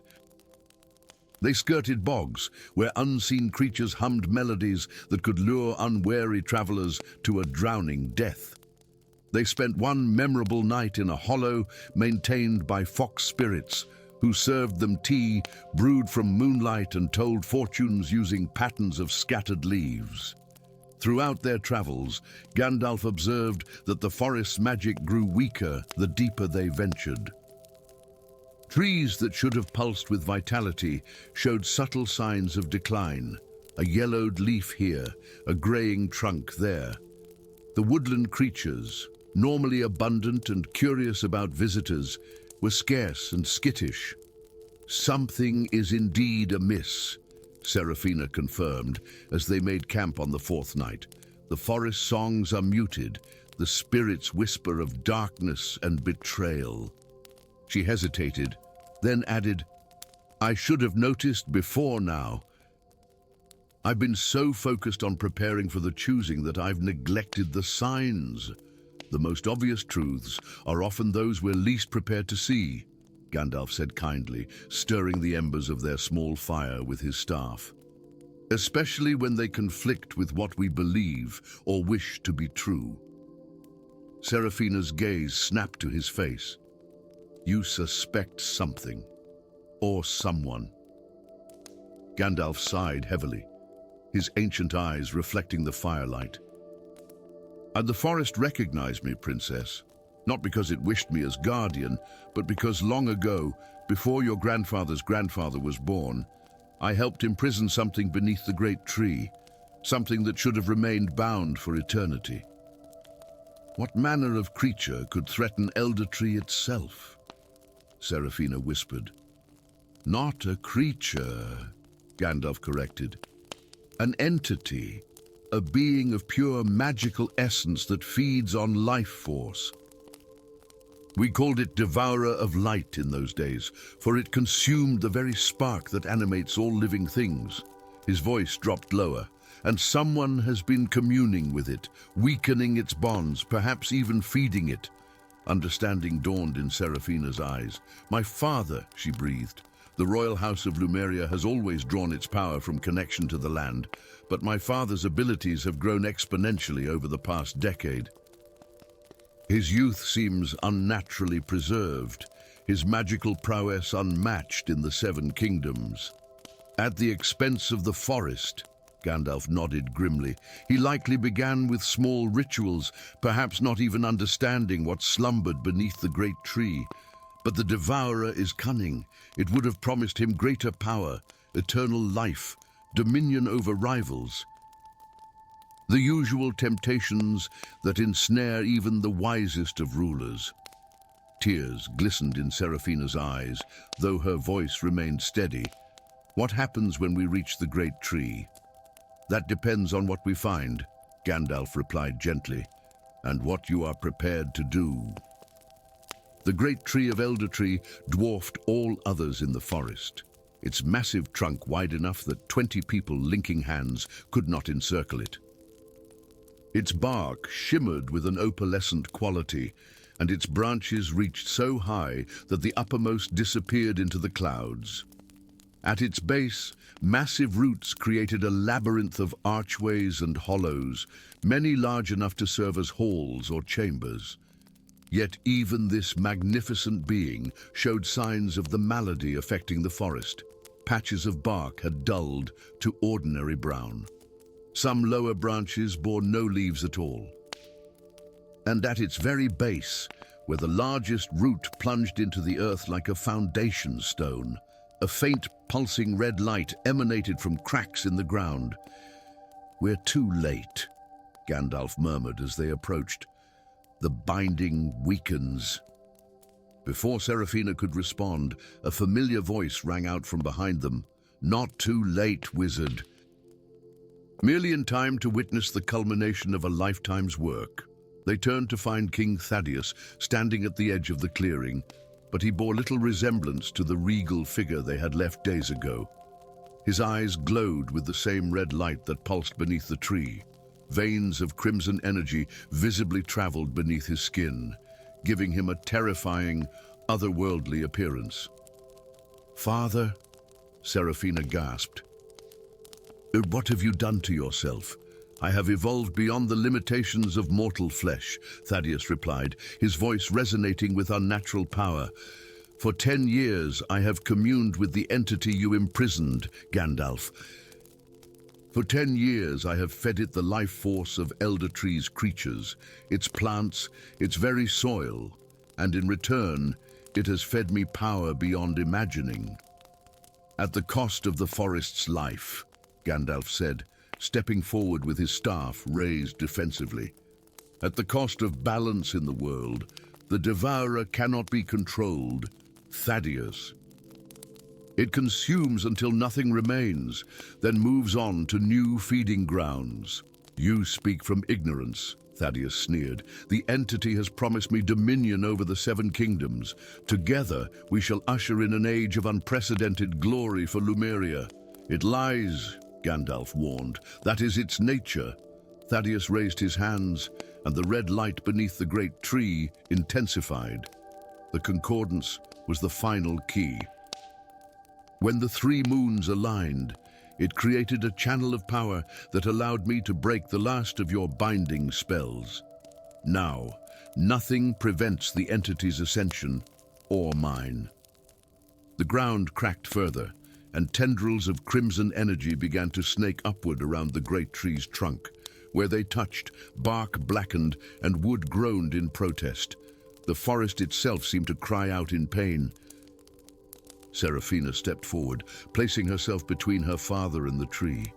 "I studied the old ways in preparation for guardianship," she said, her voice trembling but resolute. "I know what the entity truly is, Father. Not a partner, but a parasite. Not a bringer of glory, but a harbinger of desolation."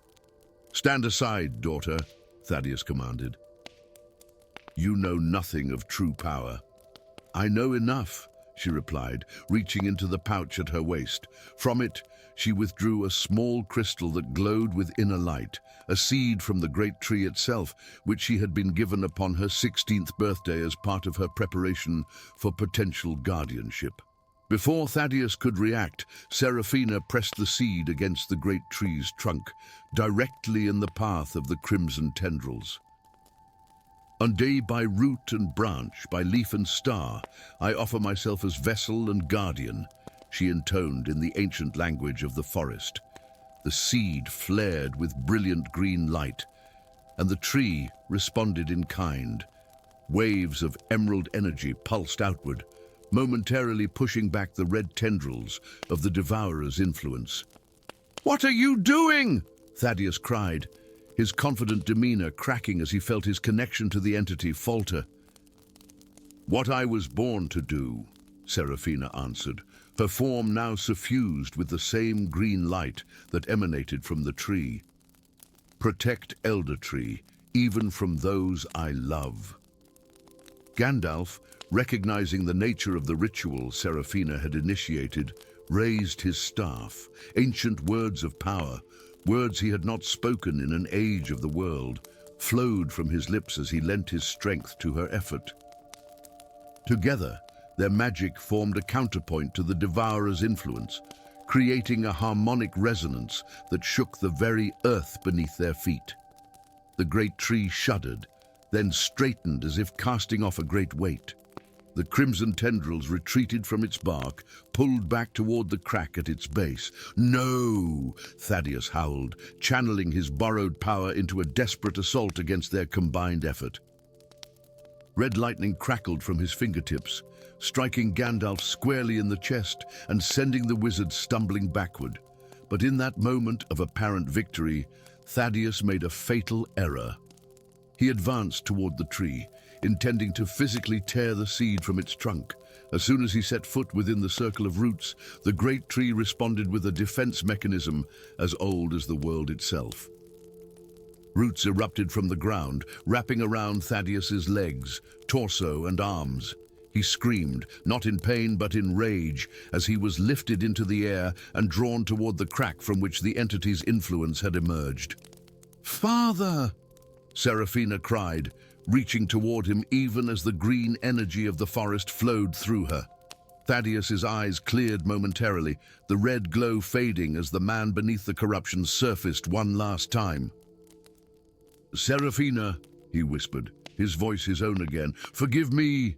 Then he was drawn into the earth as the crack sealed behind him, the roots forming an impenetrable barrier over the spot where the Devourer had nearly escaped. Silence fell over the clearing. Seraphina collapsed to her knees, the ritual complete, her strength momentarily spent. Gandalf limped to her side, placing a comforting hand on her shoulder. "He's gone," she murmured, tears streaming down her face. "Consumed by his own ambition."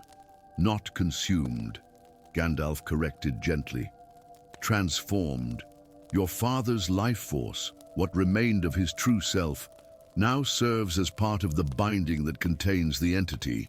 In his final moment of clarity, he chose sacrifice over dominion. Remember him for that choice, not for his failings." Seraphina nodded slowly, then placed her palm against the great tree's trunk.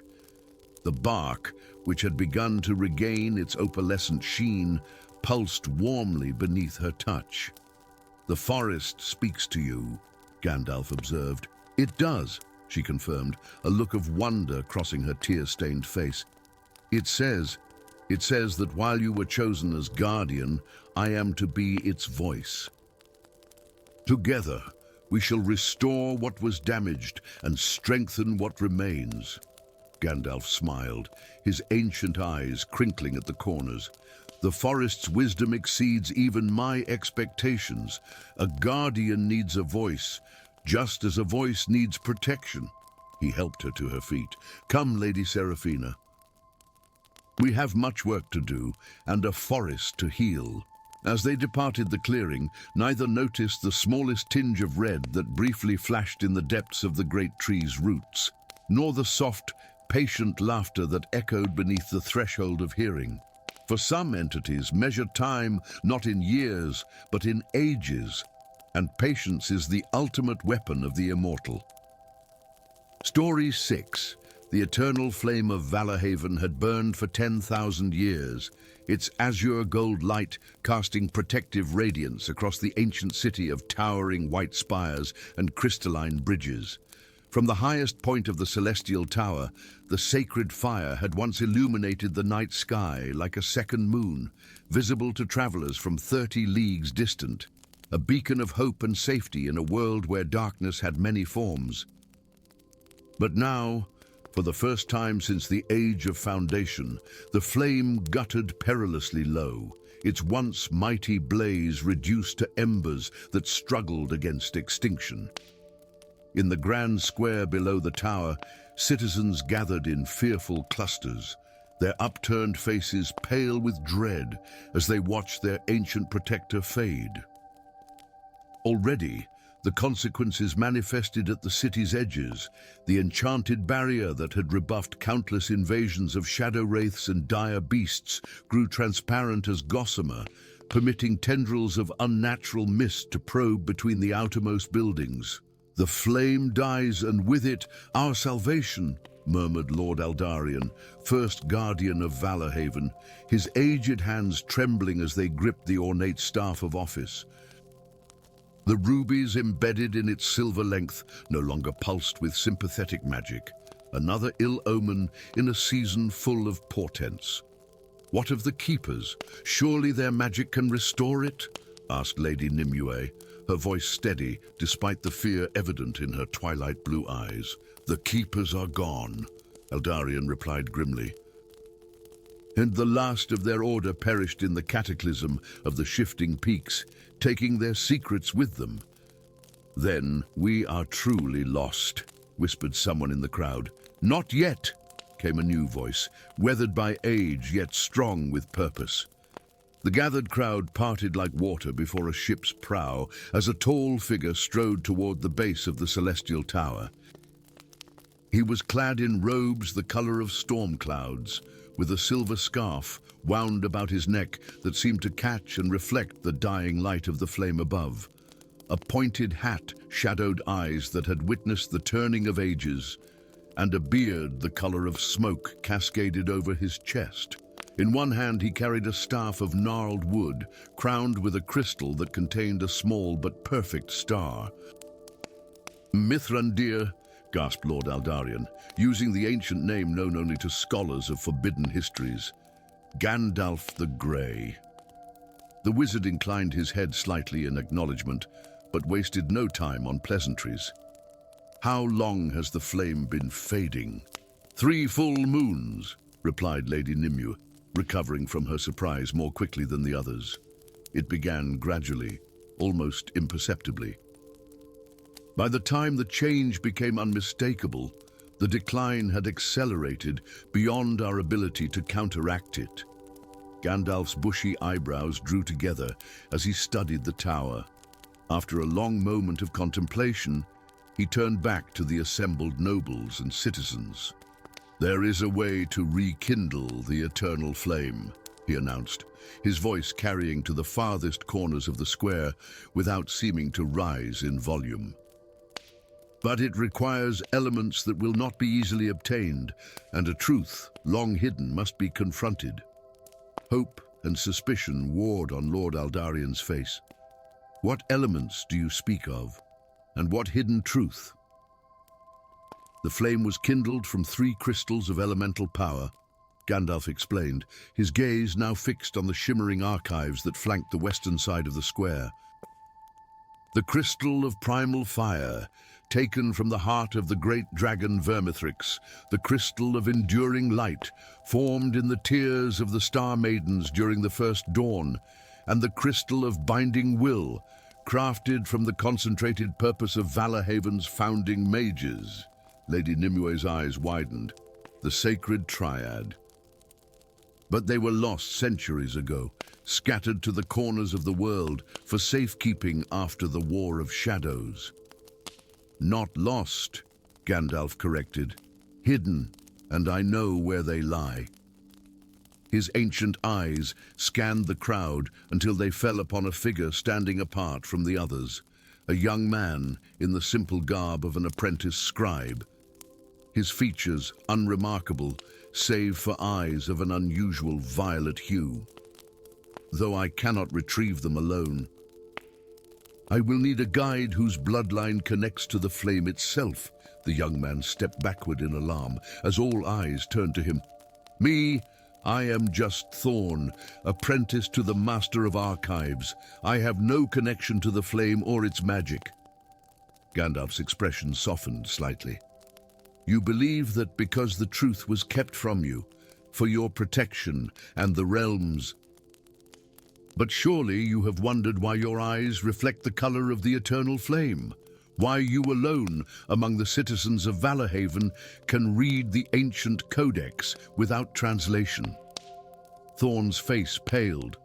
"Those are coincidences," Quirks of birth. There are no coincidences in matters of ancient magic, Gandalf replied. And as you are the last descendant of Valerian the Bright, who first kindled the flame and bound his bloodline to its keeping. A murmur ran through the crowd. Lord Aldarion stepped forward, his expression darkening. Impossible. The line of Valerian ended when the usurper Morkath attempted to steal the flame's power and was defeated. So the histories record, Gandalf agreed. Yet they neglect to mention that Morkath had a son, a child who was spirited away and hidden among the common folk for his own safety. That child's descendant stands before us now, carrying the blood that can reawaken the crystals and restore the flame. Thorn shook his head in denial, but doubt had crept into his expression. If what you say is true, then I am the descendant of a villain who nearly destroyed Valah Haven. You are the descendant of a man who made a terrible choice, Gandalf corrected gently. And now you have the opportunity to make a different one. Silence fell over the square as Thorn visibly struggled with this revelation. Finally, he squared his shoulders and stepped forward. If my blood can save Valah Haven, then it is yours to command, wizard. Where must we go? Their journey took them first to the obsidian caves beneath the Ember Peaks, where ancient fire drakes guarded treasures accumulated over millennia. Vermithrix, the Golden, last of the great dragons, had claimed the crystal of primal fire centuries ago, adding it to his hoard out of admiration for its perfect resonance with his own fiery nature. The dragon's cavern stretched vast enough to house a small kingdom, its walls embedded with gems that caught and multiplied the light of the massive creature's own inner flame.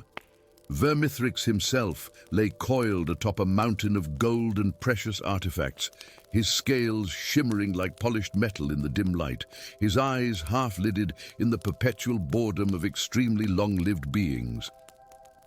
"I smell wizard," the dragon rumbled as Gandalf and Thorn approached across the treacherous terrain of the treasure hoard, and something else, something old and familiar. His enormous head swiveled toward Thorn, nostrils flaring. "Ah, the blood of Valerian, how unexpected. Vermithrix the Golden, flame of the northern skies." Gandalf greeted with a formal bow. "We come seeking the crystal of primal fire," the dragon interrupted, one massive claw shifting to reveal the object in question. A gemstone the size of a man's fist, within which danced eternal flames of ruby and gold. I suspected as much when I felt the weakening of Valah Haven's protective barrier. The eternal flame gutters low, does it not? Thorn stepped forward despite his terror. "It does, Great One. And without it, countless innocent lives will be lost to the darkness that presses ever closer to our borders." Vermithrix's laughter shook stalactites from the cavern ceiling. "And why should this concern me, little descendant of Valerian? Dragons have long memories. It was your ancestor who took scale and blood from my great-grandmother to forge the containment vessel for the eternal flame. A painful process, by all accounts. Yet she gave them willingly," Gandalf interjected, "because she understood what would be lost if the darkness claimed the world of men. The same darkness that now encroaches once more." The dragon's eyes narrowed to glowing slits. "You speak of the shadow that devours, the ancient hunger. Has it truly stirred again after all this time?" "It has," Gandalf confirmed gravely. "And Valah Haven's flame is the first and strongest of the barriers holding it at bay. If it falls, then all else falls in succession," Vermithrix finished, a note of concern entering his thunderous voice. "Very well.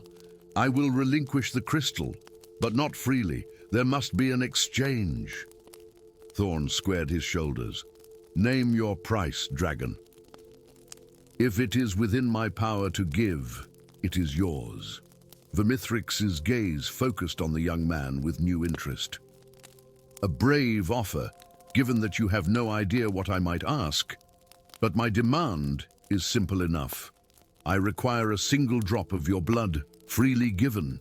Blood of Valerian's line has certain properties useful in draconic enchantments. Gandalf started to object, but Thorn was already rolling up his sleeve. One drop seems a small price to pay for the salvation of my home. The crystal of enduring light lay hidden in the underwater kingdom of the Mercurii, aquatic beings whose crystalline cities rose from the depths of the abyssal trench. Queen Nerissa, she of the silver scales and pearl crown, listened to their plea with the patience of one who measures time in centuries rather than years. The Star Maidens entrusted this crystal to my ancestors when they ascended beyond the veil, she said, her voice carrying perfectly through the magical bubble that allowed Gandalf and Thorn to breathe beneath the waves. They foresaw that a day would come when it would be needed once more. From a nacre casket, she withdrew a crystal that seemed to contain the essence of moonlight, its soft radiance illuminating the throne room with gentle luminescence. Yet I wonder, she continued, her gaze fixing on Thorn, if you understand the personal cost of reuniting the sacred triad. Each crystal demands something of its bearer. Vermithrix claimed your blood. My price is knowledge, specifically, the truth of your lineage which has been kept from you. Thorn's expression darkened. I already know the worst of it. I am descended from the usurper Morcath, who nearly destroyed Valah Haven in his greed. Queen Nerissa's laughter was like water flowing over smooth stones. Is that the tale they tell in the world above? How history simplifies the complex currents of the heart? Her webbed hand gestured, and the water between them formed into a mirror-like surface. Behold the truth, young scribe. In the watery mirror, images formed, a handsome man with Thorn's violet eyes, standing beside the eternal flame. Another figure approached, a woman of ethereal beauty, her hair the color of the flame itself. Valerian, the bright, and Illyria of the Star Maidens, Nerissa narrated. Forbidden love between mortal and celestial. Their union produced a child, one who carried both human mortality and celestial power. The image shifted to show a young man, clearly their son, reaching toward the eternal flame with reverence and fear mingled on his face. Morcath never sought to steal the flame's power, Nerissa continued. He sought to fulfill his dual heritage, to become worthy of both human and celestial birthright. But the guardians of that time feared what they did not understand. They named him usurper, traitor, villain, and drove him into exile, separating him forever from the flame that was as much a part of him as his own heart. Thorn watched in stunned silence as the images dissolved. Then I am not the descendant of a villain, but of star and flame united. And therein lies both your greatest strength and most terrible vulnerability, Nerissa confirmed, placing the crystal of enduring light in his trembling hands. For when the sacred triad is reunited with the blood of Valerian and Illyria's descendant, more than just the eternal flame will be awakened. The crystal of binding will proved the most difficult to recover, buried in the heart of the shadow wastes, where reality itself wavered like heat over desert sand. The final crystal lay within a labyrinth guarded not by creature or enchantment, but by truth itself. The maze of verities, Gandalf explained as they stood before the shimmering entrance. It reconfigures itself according to the deepest truths in the heart of whoever enters. No falsehood can exist within its walls, not even the comforting lies we tell ourselves. Thorn gazed into the shifting entrance with trepidation. What if I become lost? That, Gandalf replied solemnly, is a distinct possibility, which is why I must remain outside. Two travelers would face two different mazes with no way to find each other. This journey is yours alone, young Thorn. Inside the labyrinth, Thorn confronted not monsters, but memories, not just his own, but those of his ancestors, preserved in the timeless magic of the maze. He witnessed Valerian's love for Illyria, felt Morkath's desperate desire to honor both sides of his heritage, experienced the exile and betrayal that had spawned generations of hidden descendants, and at the heart of the maze, he found not just the crystal of binding will, a perfect sphere of obsidian that seemed to draw all light into itself, but understanding. The eternal flame had never been meant as merely a barrier against external darkness. It was a containment vessel for the celestial power that had entered the mortal realm through Morkath's birth. Power too volatile to exist unbound in the world of men, yet too essential to be eliminated. When Thorn emerged from the labyrinth, the crystal of binding will secure in his grasp a new purpose in his violet eyes. Gandalf recognized the change immediately. "You know," the wizard said simply. "I know," Thorn confirmed. "The flame doesn't protect Valahhaven from outside threats alone. It protects the world from the power in my bloodline, power that could bring either salvation or destruction." The celestial tower of Valahhaven stood silent as Gandalf and Thorn ascended its spiraling staircase, the three crystals carefully stored in a container of enchanted silver. The flame at its peak had dwindled to a mere spark, barely visible against the darkening sky. Beyond the city walls, shadows gathered with palpable malevolence, held at bay only by the thinnest remnant of the once mighty barrier. Lord Aldarion and Lady Nimue awaited them at the flame's basin, an intricately carved depression in the tower's highest platform, lined with runes of containment and power. "You returned just in time," Lady Nimue greeted them, relief evident in her voice. Another day, perhaps less, and the flame would have extinguished completely.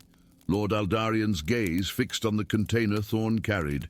"You found the sacred triad. Perhaps there is hope yet." Though his words were optimistic, something in his expression suggested disquiet. Gandalf noticed, "You fear what else we might have found, Lord Guardian." Knowledge long suppressed about the true nature of the flame and the bloodline bound to it. Aldarion's face hardened. "Necessary secrets, wizard. The common folk have no need to know that the barrier protecting them also contains a power that could destroy them. That the descendants of Morkath, of Valerian and Illyria's union, carry celestial fire in their veins that, uncontained, would consume them and all around them. No need except truth," Thorn replied, his voice carrying new authority. "I have walked the maze of verities, Lord Guardian.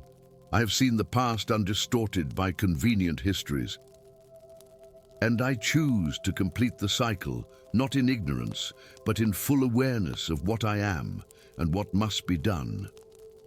Without waiting for a response, he approached the basin where the last spark of the eternal flame struggled for survival. One by one, he placed the crystals at three equidistant points around its circumference.